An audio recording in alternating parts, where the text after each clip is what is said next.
রাত যখন শেষ হয়ে আসে, চারপাশ অন্ধকার ভেদ করে সূর্যের আলো ফুটতে শুরু করে, এ যেন এক নতুন সূচনা। আদম আলাইহিসসালামের জীবনও এমন ছিল। জান্নাত থেকে দুনিয়ায় নেমে আসা ছিল অন্ধকারের মতো কষ্টদায়ক, কিন্তু সেই দুনিয়ার জীবনই তার জন্য হল নতুন সূচনা, আল্লাহর ইবাদত ও তাওবার এক নতুন অধ্যায়। বিসমিল্লাহির রহমানির রহিম, আলহামদুলিল্লাহি রাব্বিল আলামিন। ফজরের 2 রাকাত নামাজ আমাদের সেই শিক্ষা দেয়, অন্ধকারের পরেই আসে আলো, হতাশার পরেই আসে নতুন শুরু। আদম আলাইহিসসালাম যেমন নতুন জীবনের পথে আল্লাহর দিকে ফিরেছিলেন, তেমনি প্রতিটি ভোরে আমরাও সেই সুযোগ পাই। তাই ফজরের 2 রাকাত ছোট হলেও এর শিক্ষা বিশাল। এ নামাজে আমরা শিখি আল্লাহর দিকে ফিরে আসা, নতুন দিনকে নতুন তাওবার সাথে শুরু করা, আর আদম আলাইহিসসালামের মতো ভুল করে হলেও আল্লাহর কাছে ফিরে আসা।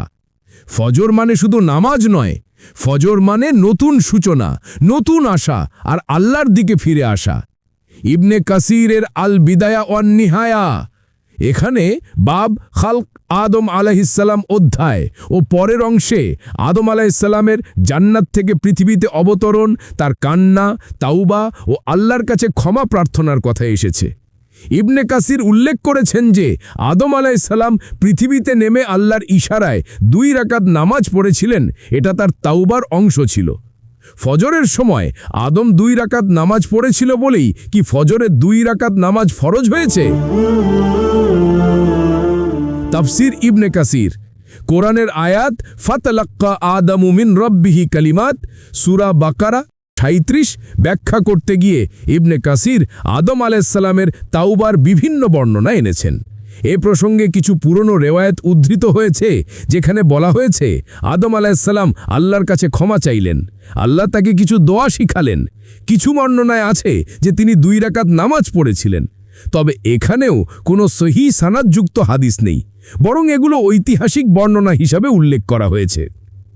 ইবনে কাসির নিজে এসব বর্ণনা এনেছেন, কিন্তু সব জায়গায় স্পষ্ট করে বলেছেন এগুলো ইসরাইলিয়াত থেকে এসেছে। তবে ফজর নামাজ 2 রাকাত ফরজ হওয়ার প্রমাণ হল রাসূলুল্লাহ সাল্লাল্লাহু আলাইহি ওয়াসাল্লামের বাণী, ফজরের নামাজ 2 রাকাত। এই হাদিসটি সহিহ বুখারীতে ও মুসলিমে উল্লেখ হয়েছে। আমাদের আজকের ফজরের 2 রাকাত ফরজের সাথে আদমের 2 রাকাত নামাজের সেই বর্ণনার কোনো সরাসরি সম্পর্ক নেই।